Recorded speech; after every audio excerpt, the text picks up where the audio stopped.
Okay, bismillahirrahmanirrahim. Assalamualaikum warahmatullahi wabarakatuh. Saya ucapkan kepada semua pendengar-pendengar yang ada, kalaulah ada pendengar sekalipun. Mungkin sekarang ni dalam keadaan pukul 8 malam di Malaysia, mungkin jam 12.30 hari di UK. Saya tak pasti di US bagaimana. Mungkin di US pukul 6 pagi, dan mungkin di Jordan, negara-negara lain itu mungkin dalam keadaan petang lah sekarang ni. Jadi selamat petang, selamat pagi dan selamat hari Isnin lah saya ucapkan kepada semua yang mendengar pada hari ini, insya-Allah. Jadi tajuk yang untuk kita bawakan pada hari ini berkaitan dengan Hugo Chavez. Seperti yang mungkin siapa-siapa yang menonton kuliah saya sebelum ini, saya mungkin sedikit gila-gila lah bila berbicara tentang kuliah ni.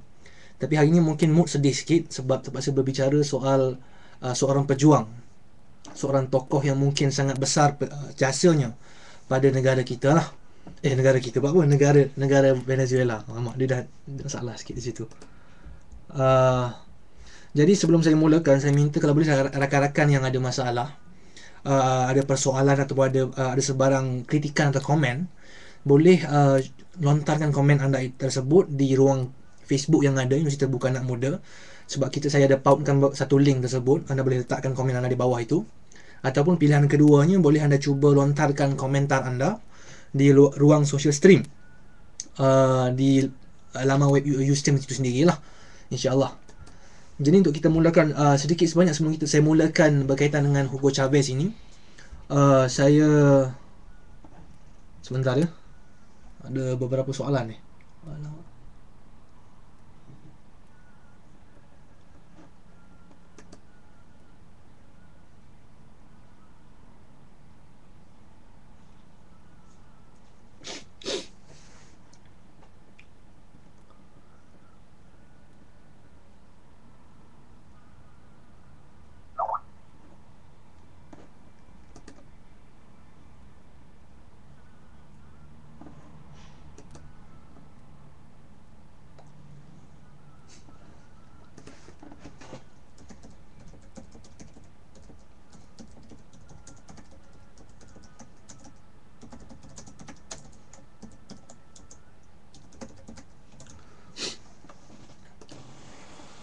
Okey, berkaitan dengan Hugo Chavez baru-baru telah pun meninggal dunia pada tahun ini, 5 Mac sebenarnya, akibat penyakit kanser yang telah didiagnos ketika tahun 2010 lagi sebenarnya.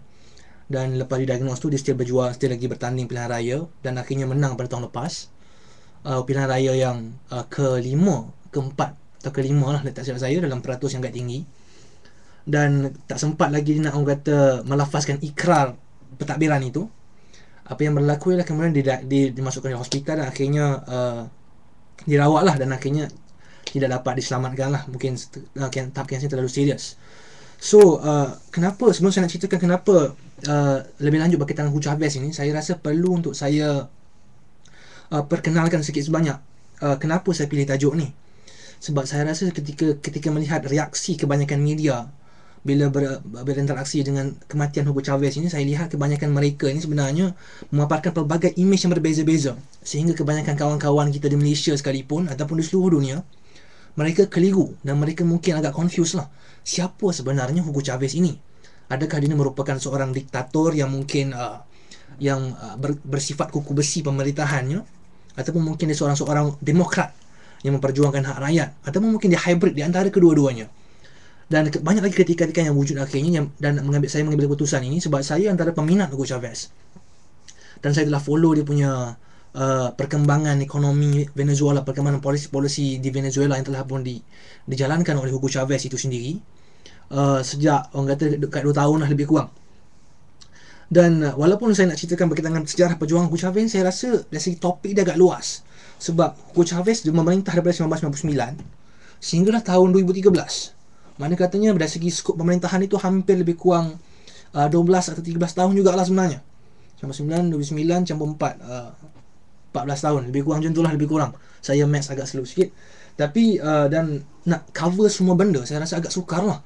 Sebabnya bila kita nak cover semua benda itu secara detail pula, makanya kita memerlukan satu kuliah yang berhampiran lebih kurang 2 hari lah. Macam tu pula. Tapi memang kalau siapa baca buku-buku berkaitan dengan Hugo Chavez ni, dari segi polisi dan segala cerita pasal Hugo Chavez ini, cerita yang panjang. Dan saya pun sendiri bukanlah ahli sejarah yang pakar. Maka perbincangan hari ini bukanlah saya untuk mempertahankan Hugo Chavez, dan saya bukanlah bercakap mewakili Hugo Chavez itu sendiri.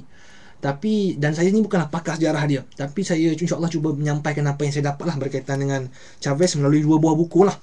Yang saya rasa ini buku pertama. Saya cadangkan buku ni sebenarnya. Buku ni merupakan, tajuk dia Hugo. Ada gambar Chavez di depan. Ditulis oleh Bart Jones lah. Buku ni kalau siapa-siapa yang nak baca secara mendetail bagaimana perjuangan daripada awal sejak dia kecil, kemudian bagaimana dia go through pelbagai orang kata opposition daripada US dan sebagainya. Buku ni lebih kurang 570 muka surat. So dia cover banyak detail, dan saya sarankanlah buku ni sebenarnya.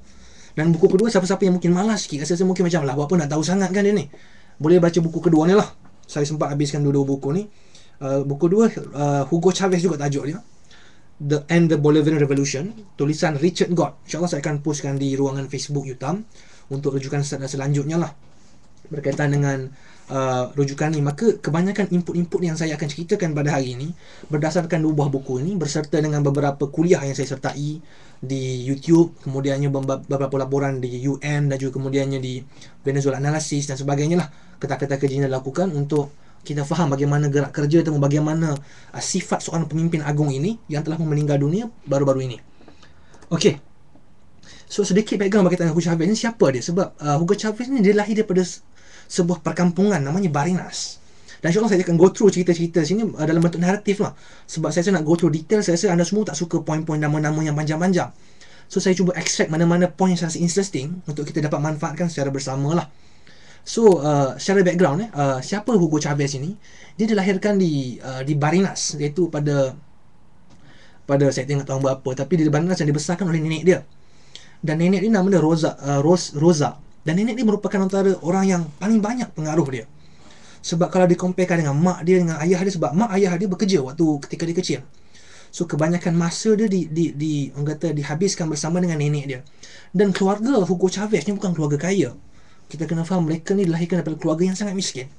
Malah disebut dalam sebuah riwayat, macam tu cerita macam macam ustaz disebut dalam sebuah riwayat ataupun disebut dalam sanadnya buku inilah.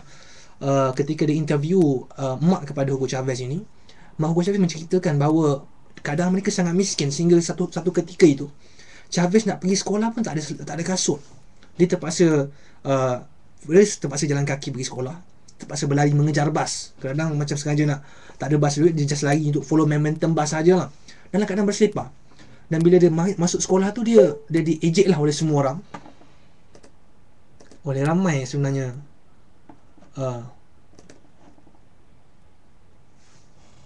Kejap.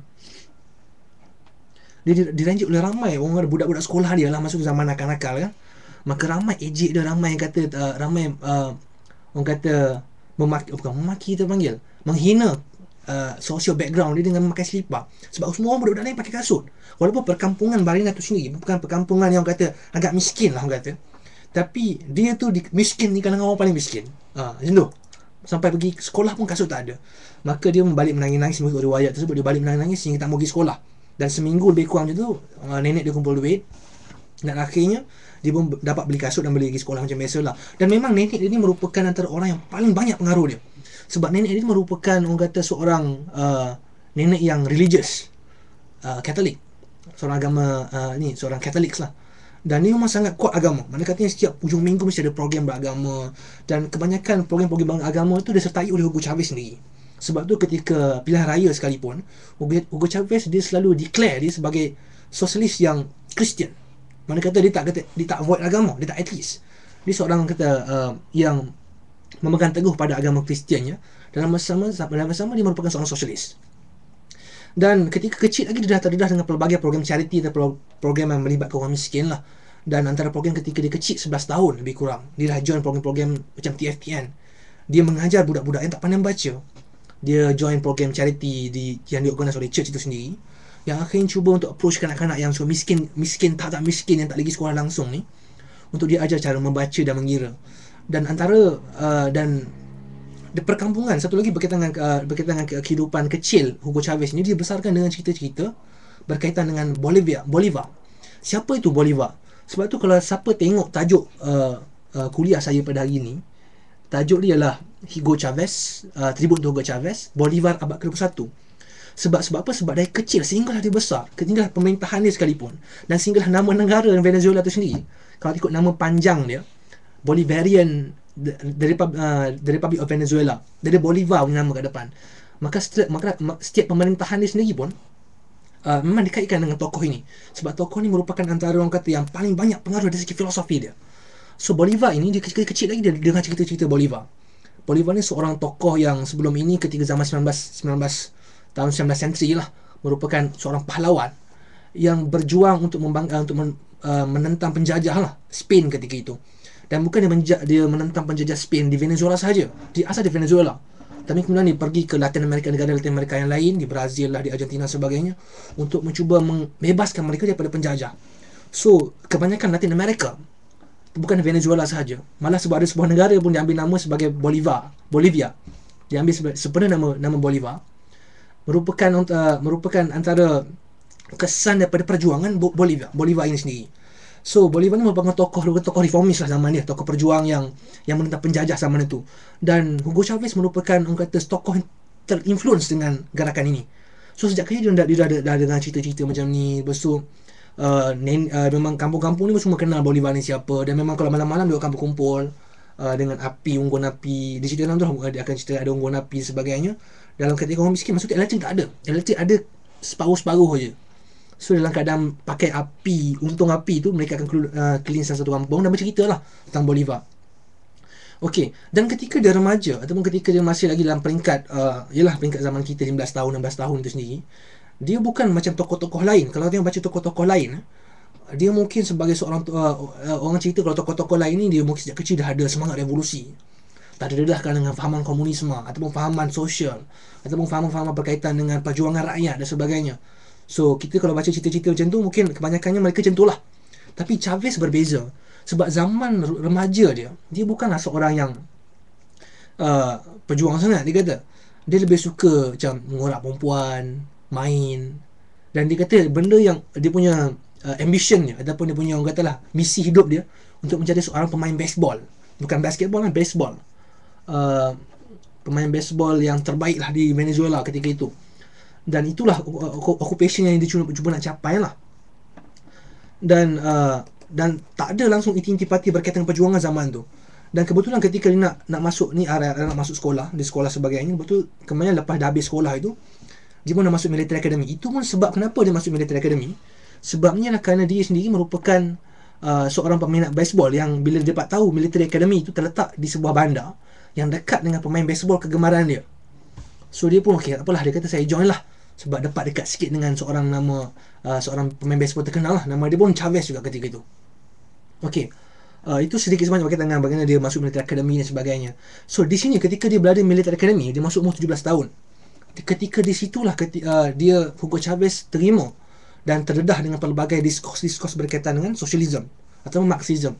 Kat situlah ketika dia terdedah dengan tulisan-tulisan Marx, Mao, dan bukan tulisan Marxis saja. Dia orang kata sangat obses dengan tulisan Eastern philosophy.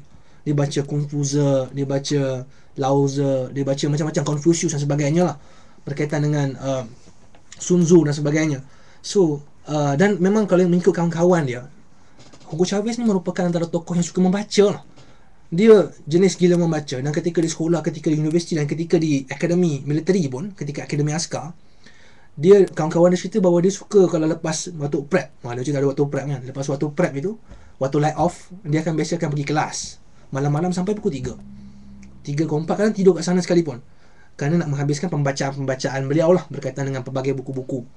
Dan even dalam banyak sejarah sekalipun, banyak kebanyakan idea-idea dia atau ucapan-ucapan dia, kalau siapa perhatikan, saya sendiri ketika saya nak kaji berkaitan dengan Hugo Chavez ini, kebanyakan ucapan-ucapan spontan dia ketika berucap dengan rakyat, dia boleh quote pelbagai scholars. Dia boleh quote filosofer Nietzsche, dia boleh quote kadang-kadang tokoh kegemaran dia Bolivar sendiri, ataupun tokoh orang kanan dia Zamora, ataupun tokoh-tokoh Abraham Lincoln. Dia boleh quote macam tu saja, dan menunjukkan bahawa betapa terdedahnya beliau sendiri dengan pelbagai pembacaan lah. Dan mungkin kalau kat Malaysia ini, ketika saya baca, kebetulan ketika saya baca Hugo Chavez punya perjalanan hidup ini, saya teringat Anwar Ibrahim lah.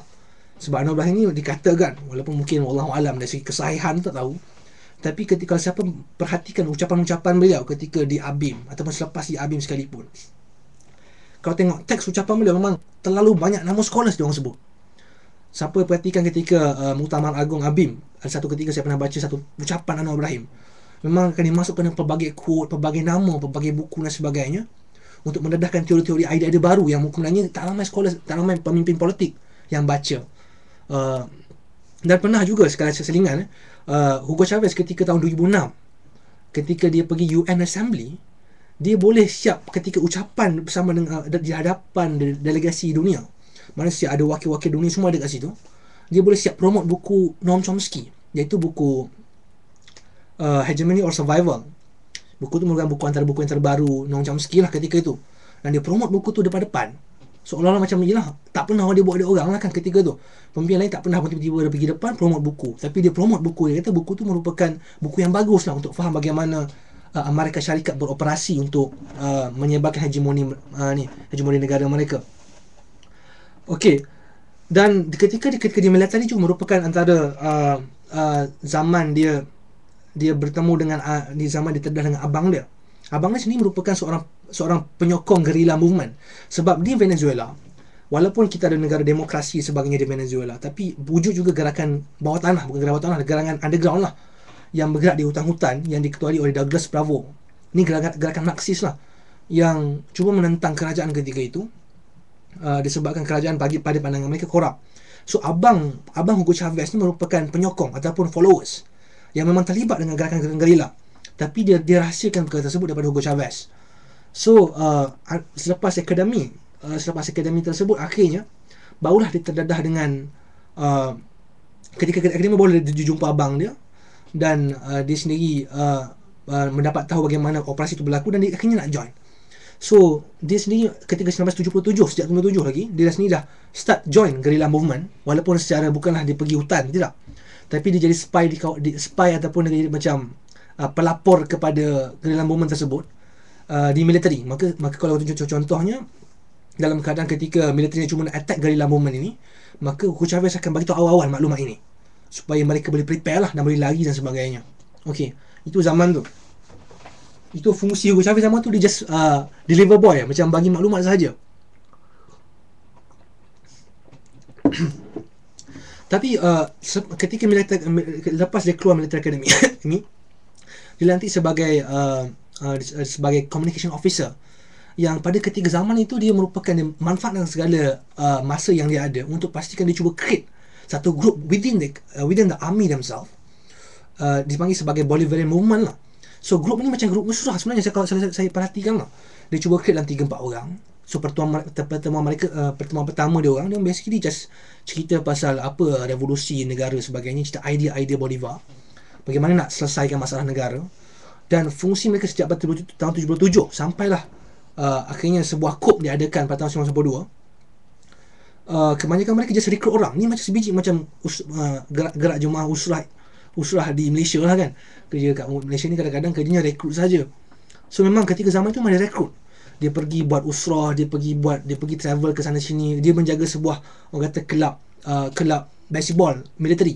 Dan kelab baseball military tu merupakan target utama dia, dakwah mad'u dia, untuk pastikan dia diinstil dengan idea-idea revolusi ni.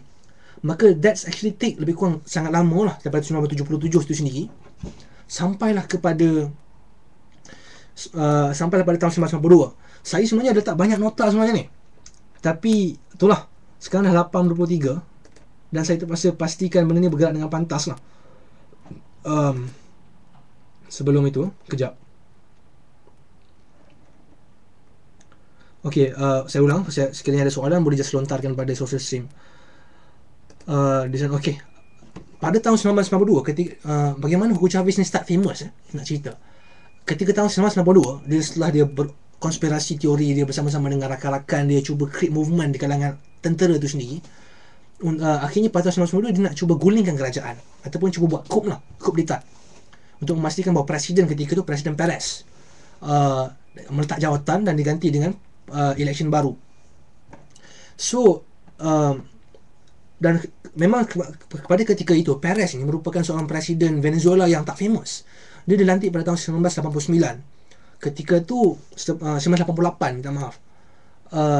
Dia ketika zaman pemerintahan dia lah, ketika itu dia cuba embrace idea neoliberalism, iaitu dia cuba accept apa Washington Consensus, dia cuba accept IMF punya agreement, sehingga akhirnya impak daripada negara sangat tinggi lah, sehingga akhirnya bila ada campur tangan US itu sendiri ataupun campur tangan IMF dan World Bank, mereka cuba kacau governments of Venezuela ataupun policy Venezuela, sehingga akhirnya domestik punya minyak, harga minyak naik. Dah banyak harga barang naik ketika itu, terutama harga minyak di domestically. So harga domestik minyak tu akhirnya menyebabkan ramai orang boycott, ramai orang jadi marah lah. Dan bila harga minyak naik, harga bas juga akan naik. Bila harga bas juga naik, akhirnya apa yang berlaku ialah ramai, kebanyakan mereka yang kemudian tak ada kenderaan, kebanyakan orang miskin-miskin ni dia depend on bus untuk pergi kerja. So bila harga bas naik, mereka tak mampu nak pergi kerja. Dan bila tak mampu nak pergi kerja, mereka akhirnya dibuang kerja dan jadi lapar lah. Dan pada tahun 1989 tu berlaku bukan satu revolusi, satu kebangkitan rakyat yang satu kacau bilau lah. Ketika tu rakyat boycott, tiba-tiba dia buat rusuhan, pergi bakar kedai dan sebagainya. Dan memang saat itu sendiri Perez menjadi presiden sangat tak popular lah. Dari segi populariti dia sangat merundum ketika itu, sebab memang ramai rakyat tak suka dia. Dan Hugo Chavez menggunakan kesempatan ini ketika mood country tersebut, mood rakyat sendiri tak suka dengan presiden yang sedia ada, untuk membangkitkan satu coup militan lah. Dan pada tahun 1992 itu mereka cuba buat satu coup dengan menggerakkan askar-askar untuk surround palace of the president. Mana kata dia nak cuba surround rumah presiden itu sendiri dan meminta mereka tak jawatan, minta presiden tak jawatan dan buat election baru. Tapi sayangnya ketika tahun 1992 itu, Chavez itu sendiri dan gerakannya gagal untuk mencapai objektif tersebut lah. Dan banyak kesilapan, boleh go to macam mana cerita kesilapan ni. Saya tak nak cerita panjang kat sini sebab ini technical. Benda-benda macam ni saya rasa boleh baca dekat Wikipedia pun sebenarnya. Tapi itulah, dia gagal dan akhirnya dia penjara selama 2 tahun. So satu benda berkaitan dengan Hugo Chavez ni, satu cerita menarik berkaitan dengan Hugo Chavez ketika tahun 1992 ini ialah ketika dia ditangkap itu. Sebab masa tu memang rusuhan itu gagal, rusuhan tentera itu gagal. Dia akhirnya lah dikepung oleh tentera-tentera yang loyal kepada Presiden Perez ketika itu. Dan ketika dia diberi tawaran sama ada you serah diri ataupun you nak lawan, dia decide nak lawan sampai mati. Tapi sebab dia mengenangkan kawan-kawan dia yang mungkin berada di satu tempat yang lain yang juga dikepung, sekiranya dia melawan, maka akan berlaku pertempuran yang akhirnya menyebabkan ramai orang mati lah. So dia kata tak apa, saya serah diri tapi yang lain lepaskan. So dari situ kita dapat tengok bahawa sebenarnya Chavez ni saya agak tarik dengan personality dia lah. Dan Chavez ketika tu dia sanggup memalukan diri sendiri lah bila dia menyerah kalah, dengan syarat dia kata you tak cederakan kawan-kawan dia yang di berada tempat lain. Dia tak berperang di sana lah. Dan masa itu ketika lepas dia istihar, dia serah diri, dia keluar kat media, dia kata kita perlu stop lah buat rusuhan sebagainya. Dan saat itu sebenarnya rakyat Venezuela sangat terkesan dengan apa yang Chavez sebut, dan mereka boleh menyanjung Chavez sejak masa itu. Sebab mereka melihat Chavez itu sendiri sebagai tokoh yang memperjuangkan hak rakyat. Sebab rakyat memang tak puas hati dengan Presiden Perez ketika tu. So bila mereka melihat seorang wira yang bangkit daripada kalangan rakyat sendiri, kalangan tentera yang banyak membantu rakyat ketika itu, bangkit untuk mempertahankan orang kata sistem demokrasi yang benar, yang hak untuk rakyat, mereka melihat Chavez ni sebagai satu harapan bagi mereka. Dan harapan ni kekal sehinggalah Chavez keluar daripada penjara. So walaupun Chavez ketika dimasukkan penjara selama 2 tahun, lepas dia keluar tu sekalipun, dia orang yang sangat famous di Venezuela. Dan ketika ucapan-ucapan ni sering dimainkan di media, sebab ucapan ni malah dikaji oleh kebanyakan ahli akademik sekalipun ketika zaman tu. Sebab ucapan ni dikatakan ucapan yang sangat magical lah, yang boleh membangkitkan semangat. Sebab ketika membangkitkan semangat rakyat ketika itulah, ketika dalam keadaan ekonomi merudum dan kebencian terhadap Presiden Perez ketika tu. Okey, secara ringkas selepas tu, lepas dia keluar tahun 1992, dia masuk pilihan raya. Ketika dia nak join pilihan raya ni, untuk pengetahuan saudara-saudara sekalian, dia masuk pilihan raya dalam keadaan dia miskin. So mana katanya ketika dia keluar penjara, dia dilucutkan jawatan sebagai tentera. Tak ada duit, rumah ada tapi rumah pun tak ada kemampuan nak bayar sewa rumah sebagainya, elektrik dan sebagainya. So mereka terpaksa bergantung harap pada kawan-kawan Chavez ketika itu. So Chavez walaupun dalam keadaan miskin tu kata, okay, saya nak try juga, dia kata, untuk go for president, dia kata nak bertanding presiden. So pada tahun 1994, lepas dia dah keluar jail, dia buat tour dengan kawan-kawan dia dengan sebuah jeep sahaja. Dan sebuah jeep dia tour satu Venezuela, dalam keadaan miskin, tak ada duit ni. So dia just buat banner pun, banner lukis sendiri, muka tu muka Chavez, muka lukis sendiri saja.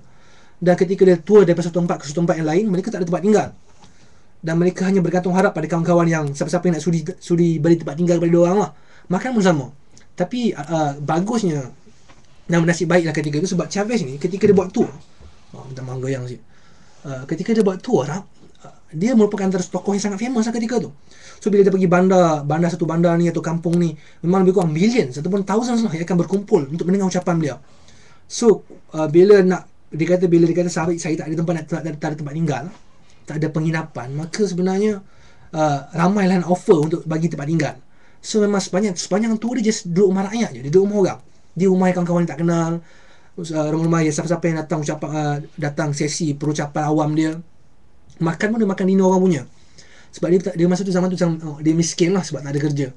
Dan kemudian ketika selepas dia dah go through hampir lebih kurang 4 tahun berkempen seluruh negara, dan dia juga buat hubungan luar dengan Castro dan sebagainya, ketika tahun 1998 akhirnya election berlaku dan dia menang lah dalam peratus yang cukup tinggi.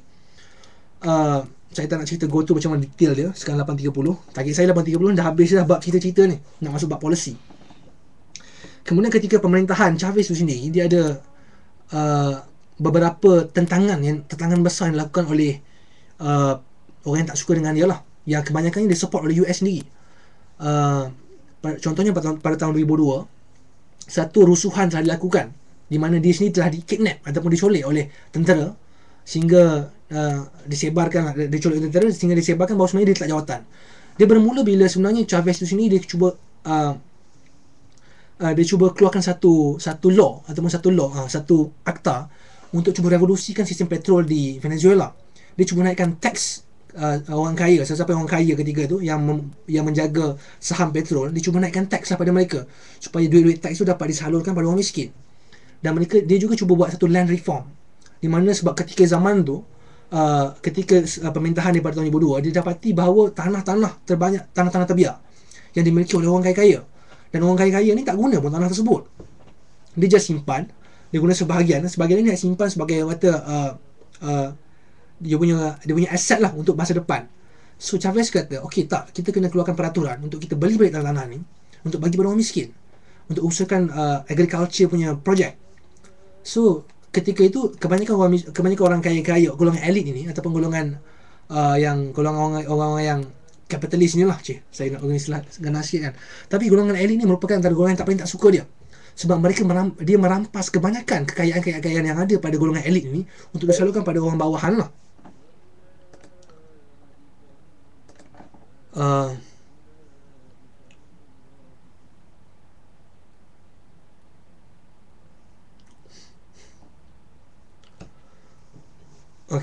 So selepas dia dah keluarkan fatwa ataupun dia keluarkan akta tersebut, akhirnya opposition mula menyusun satu gerakan lah untuk memastikan bahawa Chavez ni ditopple ataupun dijatuhkan.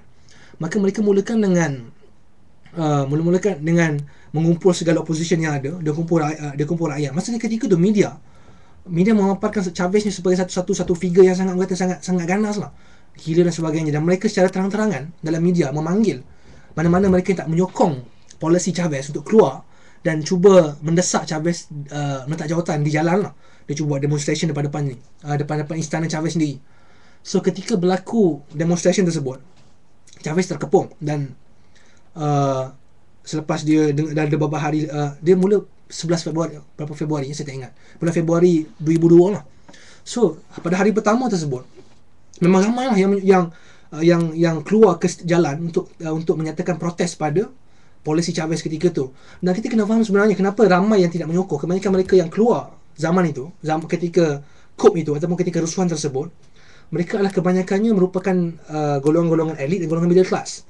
Golongan middle class ni juga tak apa suka dengan Chavez sebenarnya, sebab mereka menyatakan bahawa kebanyakan polisi Chavez tidak membawa manfaat kepada mereka. Sebab Chavez ketika dia naik pada power, fokus dia adalah untuk mengimprovekan kondisi orang miskin, masyarakat miskin yang mewakili hampir 70% lah. Zaman 70% lebih kurangnya. Lebih kurang hampir 60% populasi Venezuela ketika itu. Manfaat sangat pada awal pemerintahan Chavez lah. Dan orang kaya lagi lah, orang kaya terpaksa bayar teks lagi tinggi, terpaksa serah tanah pula kepada negara untuk digunakan oleh orang miskin. So mereka ni berkumpul lah, akhirnya cuba untuk jatuhkan government lah. Dan pada ketika itu juga mereka mendapat bantuan daripada askar-askar yang ditawarkan untuk ditawarkan jawatan oleh golongan-golongan ni lah. Mana kata kalau dia kata kalau opposition menang, berjaya topple the government yang diketuai oleh Presiden Carmona ni akan lantik tentera-tentera yang mana menyokong mereka untuk jadi pos tinggi-tinggi lah, untuk mewakili pos yang tinggi-tinggi di jawatan tentera. So ada tentera yang ramai ada tentera yang menyokong gerakan menentang Chavez ini. So Chavez kemudian akhirnya diculik oleh tentera. Tentera itu cuba masuk istana tersebut bagi kata putus kalau Chavez tak nak keluar daripada penjara secara aman dan menyerah diri ataupun sign kontrak supaya letak jawatan, dia akan dibawa keluar untuk tahanan. So pada malam pukul 4 pagi, saya ingat dalam pembacaan saya, tak silap saya, pada hari pertama revolusi tu, pada 4 pagi esoknya dia dicolek lah, dia dibawa ke sebuah tempat yang dalam hutan lah. Dan ketika itu kemudian media-media pun menyebarkan bahawa sebenarnya Chavez letak jawatan. Dan presiden yang baru adalah Presiden Carmona, iaitu ketua opposition yang mengetuai opposition 2002 tersebut. So kemudiannya betul banyak lagi konflik-konflik yang berlaku seketika itu, yang akhirnya yang saya tersentuh hati bila kebanyakan rakyat miskin pula lepas tahu Chavez hilang dan Chavez tak letak jawatan pun sebenarnya, dia akhirnya mereka beramai-ramai keluar di jalan untuk protes balik gerakan yang memprotes Chavez itu sendiri.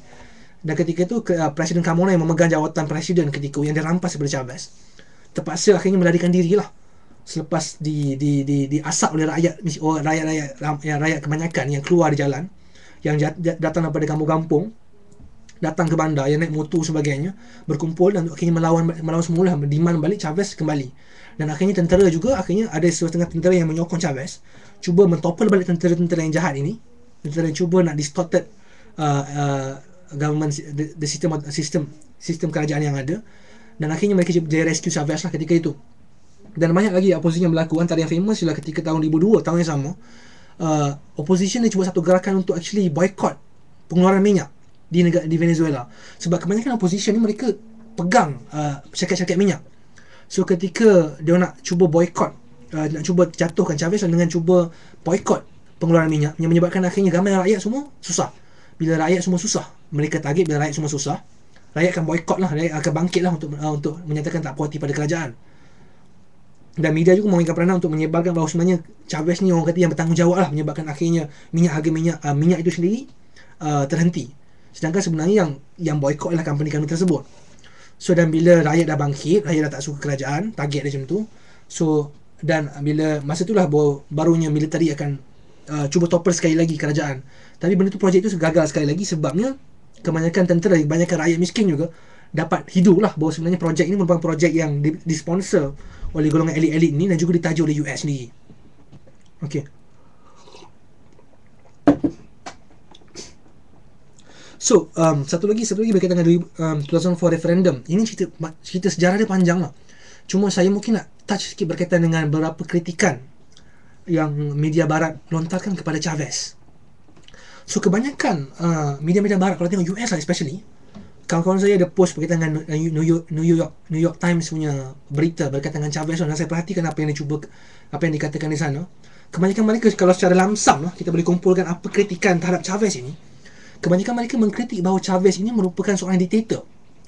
So respon saya terhadap kritikan tersebut, dan respon saya terhadap orang kata tuduhan tersebut, first kali saya tak rasa Chavez seorang diktator. Sebabnya media, kita ambil contoh media lah, media sini merupakan media yang paling free di antara yang paling free di dunia sebenarnya, dan malah lagi free daripada Malaysia. Sebab kalau kita tengok ketika 2002, ketika berlakunya rusuhan di kalangan pembangkang ini sendiri, pembangkang Chavez, kebanyakan sebab kebanyakan media dikuasai oleh golongan orang kaya-kaya. Hampir 8 media yang ada, 8 yang utama itu sendiri, menyiarkan berita-berita yang menyatakan bahawa Chavez ni gila, dan mereka secara terang-terangan memanggil untuk buat rusuhan. So kat Malaysia ni saya rasa tak jadi. Kat Malaysia ni kalau tiba-tiba Anwar Ibrahim masuk TV, kata okey, kawan-kawan sekalian tu, rakyat sekalian, ayo kita buat rusuhan, kita cuba topple government sekarang. Saya rasa by hook memang media tu lingkup kena tangkap, media tu memang kena tahan, dan orang yang bercakap tu kena tangkap. Tapi benda tu berlaku di Venezuela dan tak tangkap pun. Media sangat bebas lah ketika tu. Dan kalau tengok cek transkrip yang ada, dan disebut dalam buku-buku ni, kebanyakan media memang 24 hours. Kebanyakan show-show yang ada, dia memaparkan Chavez sebagai orang gila. Ni, you bayangkan mana kalau TV3 tiba-tiba paparkan bahawa sebenarnya Anwar Ibrahim ni gila. Saya rasa sampai tahap itu pun tak ada lagi. Anwar Ibrahim ni obvious ni gila sebagainya, dia ni tak betul, dia buat macam funny cartoon pasal apa Chavez dan sebagainya. So media berlaku dalam keadaan free. Dan even ketika itu Chavez ni tidak ada tak ada, orang kata kerajaan tidak ada TV yang spesifik yang mewakili pandangan kerajaan. So dia tak macam kerajaan sekarang. Kalau Malaysia ni TV3 pun dia sapu, TV1 pun dia sapu, TV2 pun dia sapu, and TV7 lain dan sebagainya itu merupakan ally lah yang tunduk pada pressure daripada government. Tapi ketika di Venezuela dia terbalik, government tak ada sangat TV, so dia terpaksa actually go through radio. Dan ketika tu memang Chavez sendiri, dia kalau ketika berlaku coup itu, tidak ada media yang dia boleh capai, nak jumpa untuk dikatakan bahawa dia tak resign lagi. So media sangat bias lah, in a sense bias towards pembangkang daripada kerajaan. So nak katakan bahawa Chavez ni dictator, dia dictator yang tak efisien lah, sebab dia tak menjaga media. Kalau ada dictator kan. Dan satu lagi berkaitan dengan election berlaku, dikatakan oleh kata punya professional group. Kata professional group ni merupakan orang kata satu body NGO, yang international NGO, yang memang selalu memantau election berlaku di seluruh negara. So kata institut ni pernah dipanggil untuk pantau election di Venezuela, dan ikut Jimmy Carter sendiri, presiden dia sendiri, dia kata bahawa sebenarnya Venezuela punya election adalah antara paling bersih di dunia. So again, Chavez democratically elected, tidak ada masalah sekalipun, dan diakui oleh badan-badan international sendiri bahawa sebenarnya election berlaku di Venezuela election yang valid. Walaupun mungkin taklah orang kata terlalu valid sampai clean, tapi memang kata valid lah, antara yang terbersih di dunia. Even malah ketika pemerintahan Chavez sendiri, berlaku peningkatan dari segi partisipasi rakyat terhadap politik. Sebab kalau tengok zaman sebelum Chavez, kebanyakan rakyat tak suka mengundi, mereka malas nak mengundi, sebab mereka merasakan bahawa mengundi tak ada efek pada diorang pun. Tapi ketika Chavez ni memerintah, berlaku peningkatan sehingga baru ni pada tahun lepas, yang turn up mengundi, orang yang keluar mengundi hampir 80% yang keluar mengundi. Ini berbeza dengan Malaysia. Malaysia sebenarnya persentase kita tak banyak pun. Even di US pun tak sampai 50%, tak silap saya, 40% saja, tak silap saya, yang keluar mengundi untuk mengundi siapa jadi presiden. Tapi di Venezuela, demokrasi mereka lebih hebat kerana mereka melibatkan ramai, hampir 80% rakyat keluar mengundi untuk menentukan siapa yang layak jadi presiden ketika itu. Cuma dan satu lagi ketika yang mungkin dapat dikaitkan kenapa orang kata dia dictator, sebab dia ni kebanyakannya ketika memerintah ataupun ketika mentadbir Venezuela, Chavez tend to actually centralize their power. Meaning to say, mana katanya dia macam Dr. Mahathir sikit. Sebab ruang ekonomi, ruang culture, semua benda dia masuk campur. Dia macam zaman siapa perhatikan zaman Dr. Mahathir, bab culture dia masuk, bab industri dia masuk, semua benda dia masuk lah. Tapi still, walaupun dia masuk dan dia cuba influence benda tu, tapi dia must go to parliament, must go to democratic process. So saya tak rasa argument tu valid untuk menyatakan bahawa kerana Chavez tu banyak campur tangan dengan kabinet-kabinet yang ada, banyak bagi cadangan daripada education lah, pada culture, agriculture project, daripada ekonomi sebagainya, dia merupakan seorang diktator. Dia banyak malah kita boleh tafsir tindakan ini sebagai tindakan yang dia lebih cakna, dan dia ambil kisah semua benda yang berlaku dalam negara dia sebenarnya. Okey. Dan ada argument lain yang menyatakan bahawa yang kebanyakan disebarkan oleh media-media barat, menyatakan bahawa Chavez ni merupakan pemimpin yang menindas rakyat. Satu benda saya tak faham lah kenapa dikatakan begitu. Sebab siapa-siapa yang melihat kebanyakan projek-projek yang diusahakan oleh Chavez tu sendiri, sekarang ni ada banyak, kalau saya nak baca satu, banyak lah program-program ni, tapi kebanyakan misi-misi yang ada Antaranya adalah misi-misi berkaitan dengan education. Contoh education ketika zaman pemerintahan Chavez, peningkatan education meningkat sebanyak orang kata hampir double lah. Asal 3% lah GDP, kau naik sampai 600. Dan ketika itu dia lancarkan Mission Robinson nama dia. Mission Robinson ni tujuan untuk pastikan bahawa kebanyakan rakyat-rakyat bawahan mendapat pendidikan supaya boleh membaca dan menulis lah. Dan even benda ni diakui oleh UN sendiri. UNESCO menyatakan bahawa Venezuela pada tahun 2005, dia menyatakan bahawa Venezuela merupakan negara yang berjaya capai free illiterate country. Mana katanya negara mereka hampir kebanyakan majoriti rakyat boleh membaca dan boleh menulis. Ni dan cara mereka melaksanakan Mission Robinson ni sangat menarik lah sebenarnya. Mereka bukan just hantar cikgu saja, tapi mereka cuba kumpulkan rakyat-rakyat yang sedia untuk volunteer untuk pastikan bahawa mereka adakan kelas-kelas malam. Sesiapa yang miskin boleh join kelas malam ini untuk belajar membaca dan mengeja. Okey. Dan akhirnya apa yang berlaku ialah kebanyakan mereka boleh membaca, dan kanak-kanak semua boleh membaca lah dalam keadaan yang lebih bagus lah berbanding sebelum ni. Dan ini kalau siapa nak secara faham secara mudah, saya katakan bahawa dia macam TFTN di Malaysia berskala besar, yang di mana government sini sponsor benda tu. So rakyat sini terlibat secara terus dengan projek untuk menaikkan kadar baca di Malaysia lah, kadar baca di Venezuela tu sendiri. Okey, itu misi yang pertama. Dan bukan itu saja, sebenarnya dari segi funding juga, Chavez actually dia create more school, dia panggil sebagai Bolivarian School. School ni merupakan sekolah-sekolah yang percuma, dan kebanyakan sekolah-sekolah di Venezuela semuanya percuma, sampai dari awal sekolah, primary school sampai dari universiti. Mereka semua disponsor oleh kerajaan lah. So kita baru nak follow, kalau PTPTN ni baru nak di-abolish kan. Kita baru nak follow model Venezuela yang telah diwujudkan lebih kurang hampir 10 tahun lah sebenarnya. Dan Bolivarian School ni antaranya bukan sahaja dia fokus pada buat sekolah saja, tapi dia double gaji guru. Gaji guru dinaikkan ketika zaman Chavez. So, dan kalau siapa yang follow isu di Malaysia sendiri, kita ada masalah masalah gaji guru lah. Guru dibebankan dengan pelbagai kerja yang berat, betul gaji guru pun tak appealing, sehingga akhirnya tak ramai orang yang berminat jadi cikgu. So dan berbeza di Venezuela, gaji cikgu antara gaji yang sangat tinggi lah, dia dinaikkan gaji. Sama dengan negara Finland sebenarnya pun, gaji profession guru ni profession yang sangat dihormati ketika itu. Okey, ada juga misi-misi lain yang diadakan, antaranya berkaitan dengan higher education. Dia cuba build more libraries and stuff lah. Dan siapa-siapa yang mungkin berminat untuk go through the facts, saya cadangkan boleh buka Venezuela Analysis. Dan Venezuela Analysis, kadar apa yang saya faham lah, dia agak pro Chavez lah sedikit, tapi ada beberapa kritikan yang dilontarkan terhadap Chavez sendiri yang saya rasa agak fair lah yang untuk kita perhatikan. Itu so untuk assume bahawa sebenarnya Chavez ni orang yang menindas rakyat, saya rasa kita kena fikir balik lah. Sebab social program ni dari segi poverty, siapa yang follow program poverty ni, dia berjaya menghapuskan orang kata hampir 70% program poverty yang ada lah. Saya rujuk kejap. So kebanyakan orang miskin ni mendapat healthcare yang percuma. Lepas tu healthcare percuma, hospital banyak diimprovekan jugalah. Hospital banyak social spending terhadap government ditingkatkan hampir 60%. Lepas tu dan satu benda yang menarik berkaitan dengan polisi Chavez ni, sebab dia baik dengan negara Cuba. So mereka satu exchange program di mana kebanyakan doktor-doktor Cuba diimport masuk sebanyak 8,000 orang untuk pergi ke kawasan pedalaman dan menjadi doktor di sana. So, dan doktor Cuba ni bukan doktor sebarangan lah, sebab doktor Cuba sendiri mengikut UN lah, data UN, bahawa Cuba merupakan antara satu pusat medical yang terbaik di negara third world.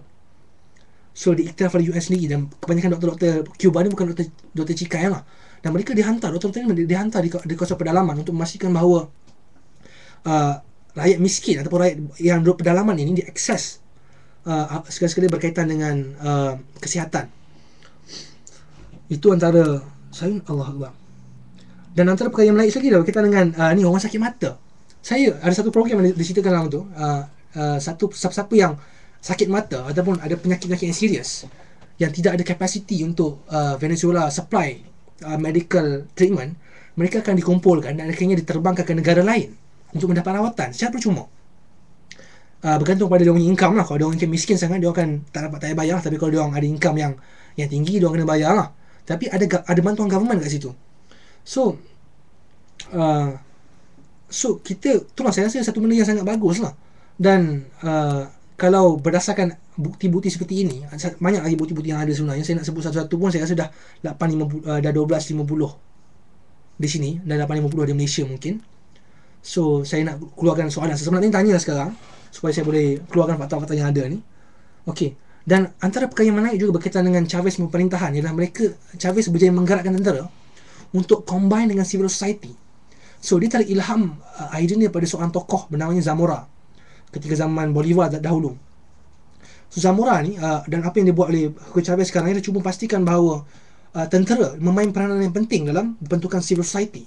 Malah ketika orang kata bulan pertama ataupun 2 bulan pertama pemerintahan Chavez pada tahun 1999, dia mengerah hampir 70,000 tentera daripada 120,000 tentera yang ada di Venezuela untuk keluar menolong masyarakat untuk buat jalan, buat baiki rumah dan sebagainya, dan buat medical treatment medical treatment, serta kadang-kadang dia buat satu, membantu dari segi agriculture, dia buat satu, dia bagi people market, di mana kat market di sini harga daging ke harga sayur semua dimurahkan sebab dia mendapat bantuan daripada tentera. Tentera semua akan tolonglah siang ikan ke sebagainya untuk pastikan bahawa segi cost production ni murah. So kebanyakan ini memberi manfaat pada golongan yang bawahan lah, golongan orang yang kebanyakan tak mampu untuk beli lagi-lagi yang mahal. Mereka akhirnya mendapat manfaat tersebut sebab campur tangan tentera lah. Sebab saya fikir tentera sekalipun, kebanyakan tentera bukanlah selalunya ada serangan daripada orang luar. So tentera ni kebanyakan mereka hanya berlatih di camp saja. So Chavez berpandangan bahawa kenapa tidak gunakan tentera ni sebagai tenaga kerja untuk membantu projek-projek yang ada lah, sebagai bina jalan lah, bina rumah bantuan dan sebagainya lah, bina sekolah dan sebagainya. So ini satu pendekatan yang saya rasa agak baru, yang mungkin tak dipopularkan di banyak negara lain, iaitu sebab kebanyakan negara lain mungkin tak amalkan menggunakan tentera untuk approach civil society, untuk membantu civil society itu sendiri. Saya rasa 8.50 saya cuba berhenti ringkas. Saya rasa kalau sekiranya ada soalan boleh cuba lontarkan. Kalau tak ada soalan saya boleh. Okey, soalan daripada moderate Tajuddin. Wallahu alam. Chavez dijatuhkan atas nama demokrasi. Ini soalan ke? Saya tak pasti soalan ke tidak. Tapi macam inilah. Ketika satu benda yang saya respect berkaitan dengan Hugo Chavez ini, ketika dia respon terhadap penentangan atau oposisi yang berlaku ketika tahun 2002 misalnya, dia cuba respon dalam kerangka demokrasi. Dan apa yang contoh demonstrasi yang berlaku itu, dia cuba respect. Dia tak ada kata buat serangan atau tiba-tiba kata macam cuba serang mereka-mereka rakyat-rakyat yang bangkit yang tak suka dengan dia dengan pistol dan sebagainya. So dia masih lagi berfungsi dalam kerangka demokrasi lah. Dan juga berlaku ketika tahun 2004 ketika company-company boycott untuk company minyak boycott untuk mengeluarkan minyak di Venezuela.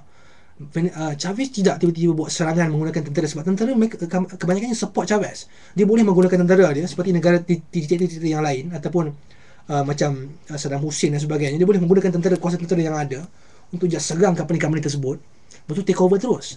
Tapi dia go through democratic process, dia go through dia punya parlimen referendum, dapat vote tu, dapat persetujuan ramai kebanyakan wakil-wakil rakyat. Mereka kemudian akhirnya take over, nationalize balik petroleum tu, dan akhirnya take over operasi minyak yang ada. So dia berfungsi dalam kerangka demokrasi, dan sebab tu saya rasa untuk menuduh Chavez sebagai seorang yang authoritarian tidak valid lah. Dan malah kebanyakan saya rasa kebanyakan demokrat di Malaysia, di dunia sendiri, saya rasa tidak membawa tidak sedemokrasi Chavez ketika respon isu-isu ni. Okey, apakah antara peranan Chavez dalam memelihara hak dan kehormatan Palestin? Okey, ni menarik sebab saya nak sentuh isu sini sikit lah. Walaupun Chavez ni dari segi banyak perkara yang baik sebenarnya yang saya ceritakan tadi, ada beberapa perkara buruk lah sebenarnya yang Chavez pada pandangan saya tak setuju. Dan antaranya ialah hubungan Chavez dengan negara luar. Okey, bab Palestin, Chavez merupakan antara penyokong tegar lah negara Palestin. Dia merupakan antara orang yang mengeluarkan pandangan yang cukup lantang terhadap Amerika Syarikat. Dia pada asalnya ketika zaman pemerintahan dia tak berapa anti mereka. Tapi selepas berlakunya revolusi 2002 yang cuba nak topple government dia, dan dia dapat tahu pula bahawa US involved dalam projek untuk topple dia, maka dia jadi anti lah. Dan dan antara perkara yang diperjuangkan dengan isu Palestin lah. Saya tak perasan, sekadar apa yang saya tahu, dia kebanyakan gerak kerja untuk membantu Palestin, dan dia cuba approach negara-negara Latin Amerika yang lain untuk bersama-sama dalam sebuah union untuk support Palestin. Dan saya tak adalah nampak setakat ni dia pergi ke Palestin lagi lah. Itu mungkin belum sampai tahap makam lagi lah, mungkin tak sempat kot, tiba-tiba telah dipanggil oleh Tuhan kan. Okey, itu berkaitan dengan Palestin. Tapi dia juga merupakan antara penyokong Bashar Assad dengan Muammar Gaddafi. Malah ketika Muammar Gaddafi mati, dibunuh oleh rakyat sendiri, dia menyatakan bahawa Muammar Gaddafi syahid ataupun adalah mati dalam perjuangan. Itu statement dia. So, saya menafsirkan perkara ni sebabnya sikapnya yang terlalu anti mereka lah. Dia paranoid. Sebab dia melihat bahawa kebanyakan revolusi yang berlaku di negara-negara seperti ini yang anti mereka ini diwacana ataupun dirancanakan oleh Amerika Syarikat. Dan ketika itu dia agak paranoid lah. Dia agak anti mereka sampai tahap Muammar Gaddafi tu dia tak percaya yang revolusi yang berlaku di Libya tu sendiri merupakan revolusi yang diwakili oleh rakyat. So sebab tu dia keluarkan statement, dia katakan saya menyokong Muammar Gaddafi dan saya menyokong Bashar Assad sekarang ni yang dok bunuh ramai orang sekarang ni. Dan kematian Muammar Gaddafi merupakan kematian yang syahid. Dia juga menyokong Iraq, Presiden Saddam Hussein Iraq. Dia juga menyokong Iran, Presiden Iran ni mungkin ada isu lain lah. Dia taklah dictator as in macam Libya dan sebagainya. Dan berkaitan dengan revolusi Libya sendiri pun saya rasa memang ada campur tangan US pun. Cuma Chavez melihat perkara ini melihat revolusi yang dibawa oleh rakyat ini satu benda yang sangat didominasi oleh US lah. Sehingga kan bahawa result selepas berlakunya akhir revolusi tersebut akan menyebabkan akhirnya US akan kontrol negara Libya itu sendiri. So that's why dia agak anti mereka lah. Dan even pada ketika 2006 dia pergi UN Assembly, dia attack Amerika dan memanggil Amerika sebagai syaitan dalam ucapan ucapan PBB dia lah.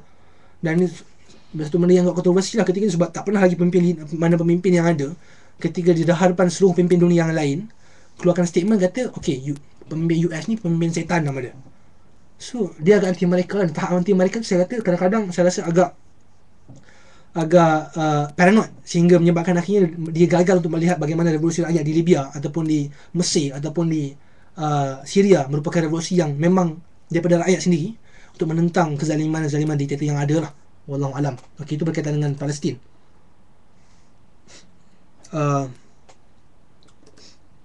Saya serahkan soalan kepada sesiapa yang ada lagi. Tidak ada soalan lah.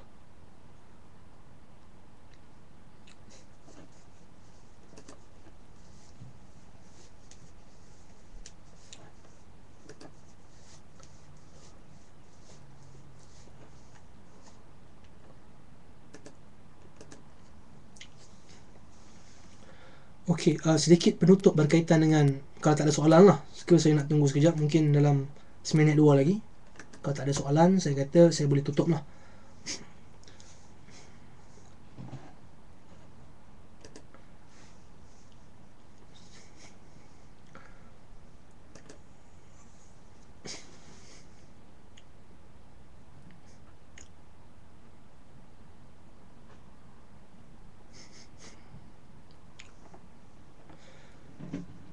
Okey, sedikit rujukan berkaitan, sementara saya tunggu soalan, sedikit rujukan berkaitan dengan apa bahan bacaan yang baik untuk faham bagaimana kondisi ekonomi di Venezuela dan sebagainya. Pertama sekali saya cadangkan dua buku tadi. Buku pertama ni buku Hugo, tulisan Bart Jones. Untuk buku kedua ni buku Richard Gott, tulisan Richard Gott lah. Tajuk dia Hugo Chavez. Dan juga kata-kata kerja yang dikeluarkan oleh CEPR, iaitu Center of Economic and Policy Research. Kat situ dia ada buat satu kajian terhadap Venezuela punya keadaan ekonomi. Dan kebanyakan data-data ni juga data-data yang diambil daripada UN. So siapa yang semak data-data yang ada, dia buat data sendiri pun ada, data UN pun ada, data World Bank pun ada. So kebanyakan siapa-siapa yang perhatikan data tersebut, kita akan dapat lihat bahawa sebenarnya ekonomi Venezuela antara ekonomi yang sangat bagus lah. Dan bukan seperti yang dimomokkan oleh media-media barat yang menyatakan bahawa sebenarnya Venezuela dalam at the brink of disaster. Mereka ada dekat era kejatuhan. Sedangkan apa yang berlaku ialah orang miskin makin kurang. Malah ketika di UN sendiri, dia keluar, dah dipersetujui oleh UN sendiri bahawa negara Venezuela merupakan negara yang paling dijangkakan paling awal pada tahun 2016 akan mencapai Millennium Goals. Millennium Development Goals ini merupakan satu wawasan UN sendiri tak semua negara untuk actually eliminate poverty sebagainya lah. So Venezuela merupakan antara yang orang yang paling ke depan yang akan mencapai objektif tersebut lah, berbanding dengan negara-negara yang lain. Sebab itu, argumen yang menyatakan bahawa sebenarnya ekonomi Venezuela ni ekonomi yang tak lama ataupun ekonomi yang nak mati dah, satu argumen yang agak lapuk lah sebenarnya dan tidak mengikut data. Dan sebenarnya bukanlah kata bahawa argumen Venezuela ni Venezuela merupakan kata ekonomi yang bagus sangat pun. In a sense, maknanya adalah kelemahan dia. Ada kelemahan dari segi pentadbiran, bagaimana mereka manage ekonomi, manage minyak. Ada setengah-setengah kritik menyatakan bahawa minyak mereka sepatutnya boleh hasilkan lebih banyak lagi, tapi sebabkan management problem, minyak mereka dihasilkan dalam keadaan agak sedikit. Bukanlah sedikit sangat, tapi berbanding dengan apa yang mereka boleh hasilkan lebih banyak lagi lah. Okey, ini soalan pada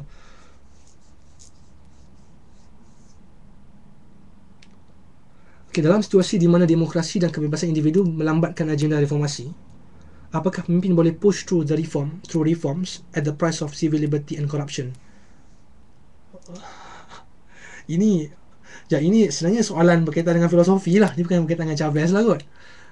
Tapi soalan tu relevan. Pada pandangan saya lah, saya antara manusia percaya bahawa demokrasi itu patut ditegakkan dahulu. Mana katanya hak-hak manusia yang tertentu itu, dari segi hak untuk bersuara, hak untuk untuk berekspresi dan sebagainya, perlu dijaga dalam keadaan yang sewajarnya, walaupun dalam keadaan sukar sekalipun, walaupun nak push through agenda. Tapi dia ada fasa-fasa tertentu lah, mana katanya. Sebab siapa yang perhatikan revolusi Mesir, ketika Dr. Morsi mengeluarkan statement ataupun mengeluarkan fatwa ataupun decree dia, saya guna decree yang menyatakan bahawa dia punya diktat, dia punya arahan ataupun dia punya kuasa itu tidak boleh diabolиш oleh mahkamah perlembagaan. Situasi ketika itu perlu difahami lah. Memang dari segi satu sisi kita faham benda tu sebagai satu gerakan untuk oppress rakyat, sebab kita dah cuba di dalam satu gerakan untuk mengumpul kuasa pemerintahan terhadap diri seorang sahaja, sebab segala arahan ni tidak boleh di-challenge pun oleh Mahkamah Persekutuan. Tapi bila kita melihat kebanyakan revolusi selepas revolusi dalam keadaan chaotic dan keadaan anarkis, ketika ramai rakyat letak ekspektasi yang cukup tinggi untuk kerajaan cuba solve masalah rakyat, memang berlaku banyak chaos lah. Dan pada ketika fasa itu saya rasa perlunya sedikit pengorbanan dari segi civil liberties ketika itu, dengan syarat akhirnya dengan syarat ketika dapat fasa yang stabil, maka civil liberties tersebut perlu diserahkan semula kepada rakyat. Dan apa yang berlaku di Venezuela perkara yang sama lah. Ketika zaman 2002, ketika berlaku revolusi, ketika rusuhan tersebut, Chavez mengambil tindakan untuk menutup beberapa company media, kerana company media tersebut memang cuba sebarkan propaganda yang tak betul lah, dengan cuba mengatakan bahawa kita kena keluar bunuh Chavez dan sebagainya. So benda-benda macam ni dia terus boycott, dia terus padamkan. Tapi dalam sama dia cuba hidupkan dengan dia cuba pastikan bahawa media-media lain berjalan dengan biasa lah, berjalan dalam keadaan biasa. Saya rasa sekali apa yang Chavez cuba lakukan adalah, pada pandangan saya, sangat demokratik lah in a sense. Dan perlu juga dia bertindak demokratik, sebabnya kalau dia tidak bertindak demokratik, maka akhirnya dia akan dilihat tunduk pada tuduhan-tuduhan opposition yang menyatakan bahawa dia sebagai diktator. So kalau dia tiba-tiba kata dia keluar satu arahan untuk pastikan bahawa setiap media atau opposition party kena tangkap, maka apa yang berlaku ialah dunia akan melihat perkara tersebut sebagai satu diktator lah, dan akan menyokong kebanyakan tuduhan-tuduhan yang didontarkan oleh media barat. So dalam kondisi Venezuela sendiri, memang Chavez tidak ada pilihan lain sebenarnya. Walaupun saya sebenarnya tak ada masalah kalau tiba-tiba dia repress benda tu, dia cuba tarik sedikit civil liberties atas tujuan untuk mengawal keadaan masyarakat ketika itu. Tapi dia bertindak untuk tidak memilih perkara tersebut, sebabnya kerana dia takut benda itu akan digunakan sebagai justifikasi bagi media barat untuk menyatakan bahawa dia sebagai diktator lah. Okey, itu soalan daripada sebagainya. Kalau ada soalan lain berkaitan dengan ni, saya rasa tak ada kot, wallahu alam. Sekadar penutup satu perkara yang mungkin saya dapat tekankan di sini berkaitan dengan Hugo Chavez. Satu benda saya minta kepada rakan-rakan yang ada yang menonton pada hari ini, tolong perhatikan, tolong pastikan bahawa anda ketika anda melihat fakta-fakta yang ada, anda pasti kesahihan fakta yang ada lah. Sebabnya kalau satu benda yang saya faham bila anda baca buku-buku, contohnya buku Noam Chomsky, kebanyakan fakta-fakta atau news-news yang kita terima, berita-berita yang kita terima, berpusat daripada di US. So, dan US punya media ni telah banyak kajian dilakukan sebenarnya yang menyatakan bahawa media US ni media yang bukan telus lah, sangat bias dari segi penyampaian fakta dan sebagainya. Mereka mungkin ada letak beberapa pandangan yang mungkin bercanggah untuk create illusion bahawa sebenarnya ada berlaku freedom of expression there. Tapi at the very root of the media itself, they have this kind of ideology that they hold to make sure that the news that actually against them was being actually hide in some sense lah. Sebab itu perlunya perlunya untuk kita semua pastikan bahawa berita-berita yang kita dapat tu berita yang sahih lah, dan perlu dikaji juga fakta-fakta yang dikeluarkan oleh badan-badan yang lebih international yang terkenal dari segi prestigious dia. UN, walaupun UN ada masalah, tapi UN tu bolehlah kita terima fakta-fakta dia, dan cuba tengok fakta-fakta yang dikeluarkan oleh badan-badan yang NGO yang independen, untuk pastikan bahawa sebenarnya kita dapat realiti sebenar apa yang berlaku di Venezuela ke, di Malaysia atau di negara-negara yang lain. Wallahu alam. Itu saja daripada saya. Kalau tidak ada soalan yang lain, saya macam Dr. Mahathir. Okey, wallahu alam. Saya berhentikan di sini sahaja. Sekian. Assalamualaikum warahmatullahi wabarakatuh, dan salam sejahtera saya ucapkan kepada semua. Semoga berjumpa lagi pada kuliah akan datang, dan sokongilah perjuangan yang berpihak pada rakyat, insyaAllah, dan semoga kita bersama-sama dapat manfaat lah daripada perjuangan seorang manusia yang cukup hebat ini yang bernama Hugo Chavez. Sekian. Assalamualaikum dan salam sejahtera.